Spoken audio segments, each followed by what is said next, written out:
All right, my children, check this shit out.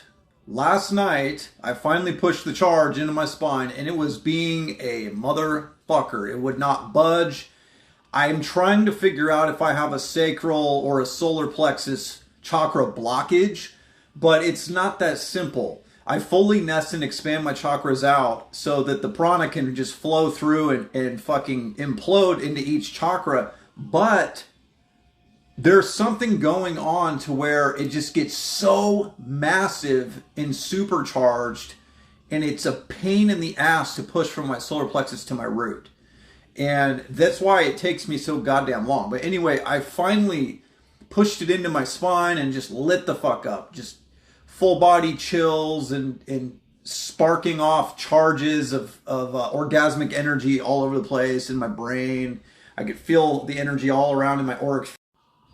And when I did, I lifted out of my body. I was in a kind of a middle lower astral, kind of like half-assed catalepsy state. This happens, it's pretty common to where I have a hard time completely retaining lucidity while I leave my body. For the most part, I do lift out completely lucid, but sometimes I'll just kind of like drift after I've shot the charge up into my field and I'm super conductive. I'll just get tired because I've been doing the energy work forever. And so I'll like phase in and out of consciousness and be kind of in a hazy middle ground, which I call catalepsy.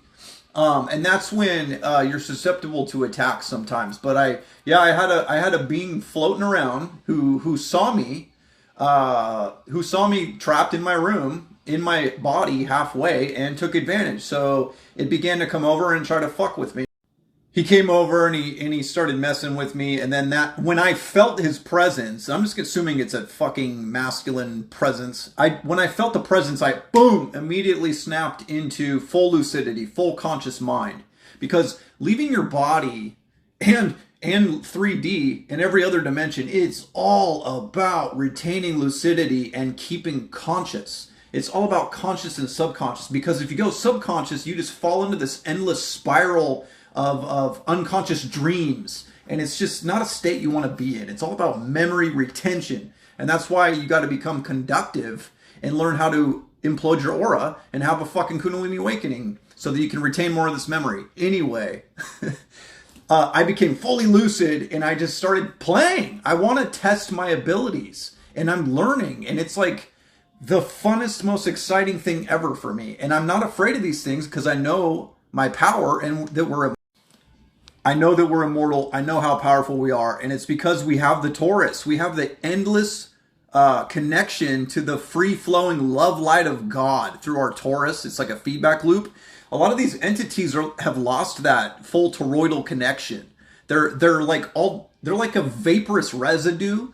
I call them the shadowed flame. So they're just puny compared to you. If you learn your power and become lucid and start unlocking your abilities, it is ridiculous. You are a million times more powerful than these beings. Anyway, I immediately started to try to pinpoint them because their biggest weapon is illusion, and they try to not show me their form for as long as possible, but I was seeing through my third eye just so perfectly, and I pinpointed him, and what I did was I went inward to my chest with the attention and feeling and my will to create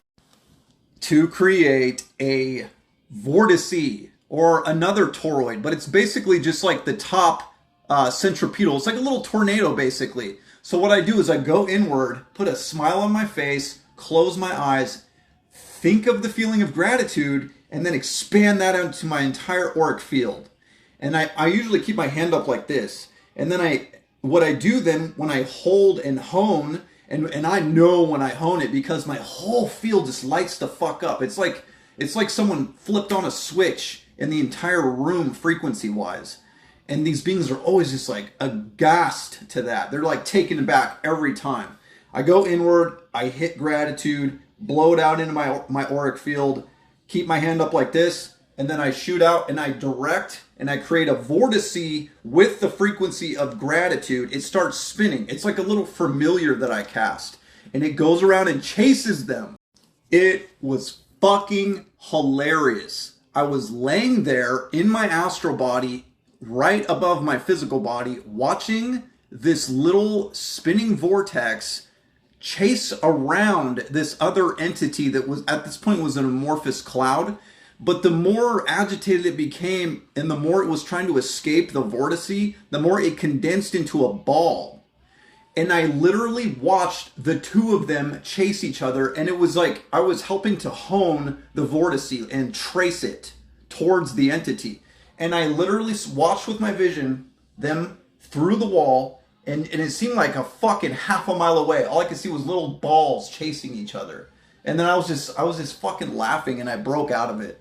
But it's fucking crazy how powerful we are with these emotions. We're literally like a transceiver that can just tap into any of these frequencies and then blast off, or be of service, or work through karma, whatever you need to do. And it's just a constant reminder to me, because these emotions literally translate into the light body immediately, and create its oscillation and reverberation and resonance and frequency. So you got to be mindful that you're literally walking around in 3D doing the same shit. Every thought you feel, every emotion you feel literally translates into your electromagnetic field and dims your frequency or raises it. So you got to remember to try to come inward and become conscious of that and start to manually alter your fucking health, okay, with your innate ability.